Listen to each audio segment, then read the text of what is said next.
বিসমিল্লাহির রহমানির রহিম।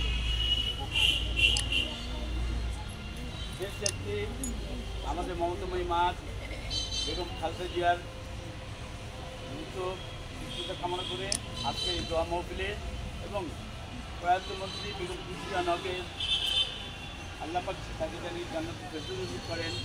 এই জন্য আজকে আপনাদের কাছে এই দোয়ার অনুষ্ঠানে উপস্থিত আজকের এই বিতরণের সম্মানিত সভাপতি ওয়ার্ডের সাবেক কাউন্সিলর আমাদের মাঝে উপস্থিত আছেন জেলা বিএনপি। আপনারা জানেন ইতিমধ্যে একটা ব্যাপক হুমকির সম্মুখীন আমাদের জেলা বিএনপি রাজনীতি চলে গিয়েছিল। আপনারা জানি না, তবে বিএনপি রাজনীতি আমরা যারা করি মাটি মানুষের দল দেশের বেগম খালেদা জিয়ার আদর্শ উদ্বুদ্ধ আমরা সকলে এবং শহীদ রাষ্ট্রপতি জিয়াউর রহমানের আদর্শ উদ্বুদ্ধ আমরা বাংলাদেশ জাতীয়তাবাদী দলের কর্মী।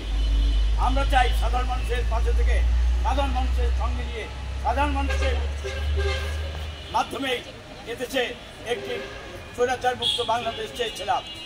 স্বৈরাচার মুক্ত বাংলাদেশ, তারপরে বাংলাদেশ জাতীয়তাবাদী দলের লেবাস দিয়ে কিছু লুটেরা দুর্বৃত্ত অ্যাক্টিং চেয়ারম্যান সেই ৮,০০০ মাইল দূর থেকে তাদের বিরুদ্ধে বারবার বলেছে বিভিন্ন জায়গায় আপনারা যে খারাপ কাজগুলো করছেন সেই জায়গা থেকে ফেরত আছে, কিন্তু তারা ফেরত আসেনি। অ্যাক্টিং চেয়ারম্যান বিএনপি এবং আমরা জনগণের দল, জনগণকে নিয়েই আমরা কিন্তু আগামী দিনে জনগণের রায় নিয়েই বিএনপি জনগণকে সঙ্গে নিয়েই বিএনপি আগামী দিনে এদেশের রাষ্ট্র পরিচালনায় দেশের বেগম খালেদা জিয়ার বিকল্প নেই। ইতিমধ্যে আপনারা ৩বার প্রমাণ করেছেন। সম্মানিত মুরব্বীবৃন্দ, আমার মা বোনেরা, এখানে সেই অ্যাক্টিং চেয়ারম্যান জনাব তারেক রহমান সাহেব আমাদের যাকে দায়িত্ব দিয়েছেন মুরাদ আহমেদ গাঙ্গুলি, আপনি পূর্বের ছাত্রনেতা, আপনি সব সময় দলের ভালো যেখানে নিহিত থাকবে সেই কাজে নিজেকে নিয়োজিত করবেন এবং দল যাতে উপকৃত হবে সেই কাজে নিজেকে নিয়োজিত করবেন। দলের মধ্যে কোনো গ্রুপিং, লবিং, চাঁদাবাজি, গুন্ডামি, পান্ডামি এই জিনিসগুলো জানি আপনি যতক্ষণ আছেন ততক্ষণ জানি বিএনপির লেবাস নিয়ে কেউ না করতে পারে, এটি আপনার কাছে বাংলাদেশ জাতীয়তাবাদী দলের এই জাতীয়তাবাদী কৃষক দলের সম্মানিত কেন্দ্রীয় কমিটির সদস্য শাহিন খান পাভেল, কৃষক দলের সম্মানিত যুগ্ম আহ্বায়ক সাবেক ছাত্রনেতা এবং সাবেক যুগ্ম আহ্বায়ক জেলা বিএনপি মিলন সহ স্বেচ্ছাসেবক দলের বর্তমান সদস্য সচিব আহ্বায়ক লিমন শতাবগঞ্জ আসনের 18 সালের যিনি এমপি প্রার্থী হয়েছিলেন ভাই আমাদের মাঝে উপস্থিত আছেন জেলা বিএনপির আরেক অত্যন্ত পরিশ্রমী মুন্না ভাই MBBS মুন্না ভাই, যিনি দলের জন্য অত্যন্ত নিবেদিত। এর পাশাপাশি জাতীয় দলের কেন্দ্রীয় কমিটির সদস্য মাহবুব, আমাদের সাবেক ছাত্রনেতা পলাশ, হাপ্পু, বেলাল, অনেক ছাত্ররা রানা, অনেক নেতৃত্ব, এই বাপু আছেন, সমিতা আছেন, স্বেচ্ছাসেবক দলের নেতা মামুন আছে সহ অন্য নেতৃবৃন্দ।